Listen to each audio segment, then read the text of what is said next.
कभी गौर किया है कि कुछ लोग बड़ी से बड़ी मुश्किल में भी बिल्कुल पुरसुकून रहते हैं, जबकि कुछ छोटी सी बात पर भी घबरा जाते हैं। आज हम इसी फर्क पर बात करेंगे। हम रोजमर्रा की परेशानियों और घबराहट से निकलकर एक ऐसा माइंडसेट अपनाने का तरीका समझेंगे जो ना सिर्फ अमली है बल्कि उसकी जड़ें हमारी रूहानी हिकमत से भी जुड़ी हैं, यानी एक सच्चा और मजबूत प्रॉब्लम सॉल्विंग माइंडसेट।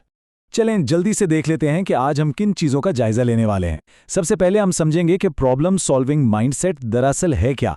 फिर हम मसाइल के पीछे छुपी हिकमत को डिकोड करेंगे। इसके बाद रोज़मर्रा मामलात के लिए प्रॉब्लम सॉल्विंग के 5 P's पर बात करेंगे और आखिर में दुआ और तवक्कुल की ज़बरदस्त ताकत को देखेंगे जो सब कुछ बदल सकती है।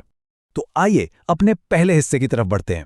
प्रॉब्लम सॉल्विंग माइंडसेट क्या है? आजकल की तेज रफ्तार जिंदगी में जहां हर वक्त कुछ ना कुछ नया हो रहा होता है, यह जानना बहुत जरूरी है कि हमारा दिमाग इन हालात को प्रोसेस कैसे करता है।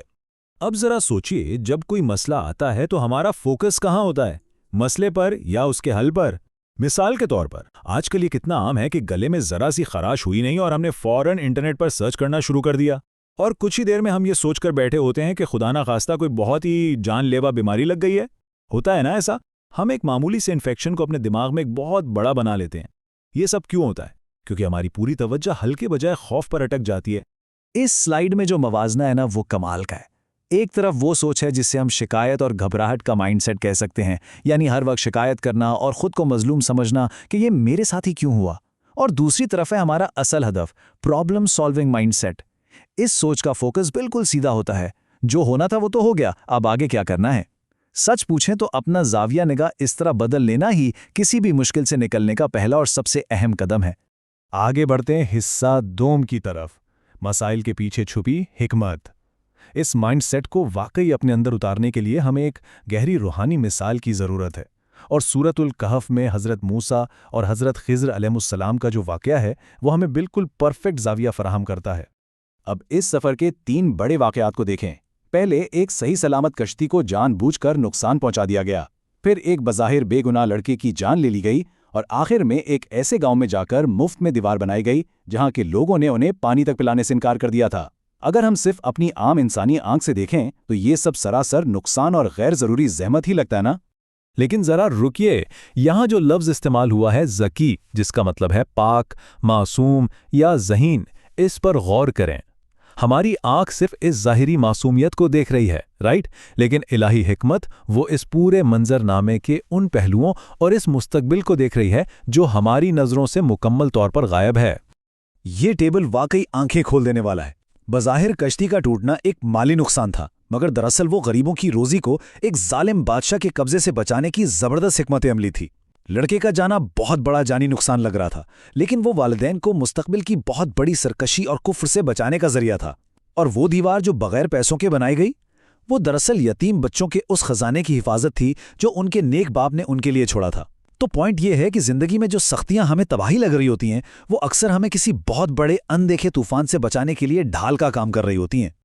अब आते हैं हिस्सा सोम की तरफ, प्रॉब्लम सॉल्विंग के 5 P's। ये रूहानी हिकमत तो हमने समझ ली, लेकिन अब इसे अपने रोज़मर्रा के छोटे मोटे मसाइल पर कैसे अप्लाई करें? ये 5 P's दरअसल वो स्टेप बाय स्टेप तरीका है जो आपको जिंदगी की ड्राइविंग सीट पर वापस ले आता है। पॉज, पॉन्डर, प्लान, परफॉर्म और परफेक्ट। ये हमें फौरी और जज्बाती रिएक्शन देने के बजाय एक बहुत ही मुनज़्ज़म एक्शन की तरफ लेकर जाते हैं।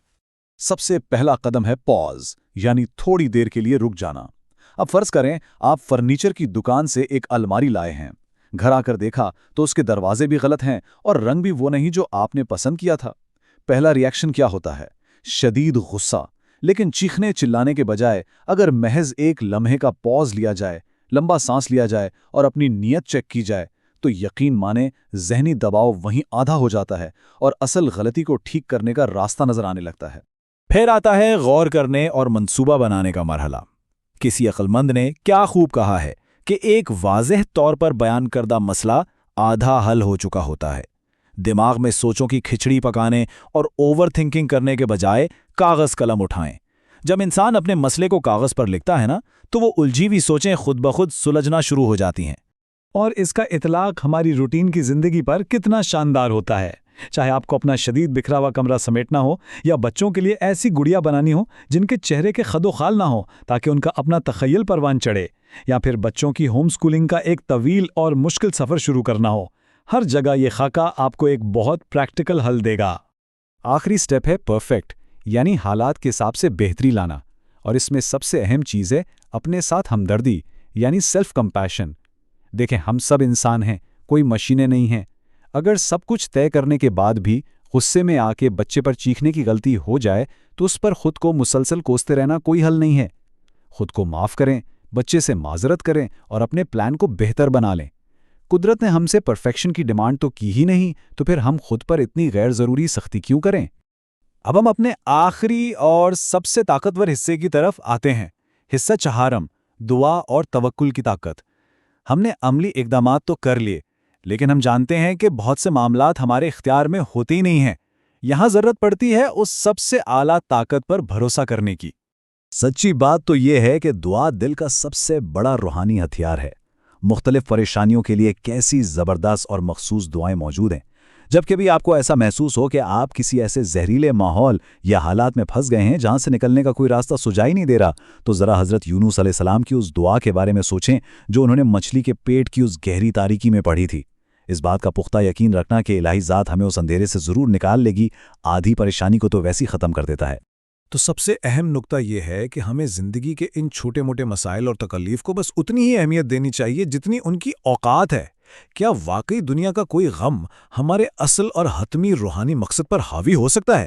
جب ہماری نظریں اس بڑے مقصد پر جمی ہوں گی نا، تو یہ روزمرہ کی چھوٹی موٹی رکاوٹیں، لوگوں کی تلخ باتیں بہت ہی بے وقت اور چھوٹی لگنے لگیں گی۔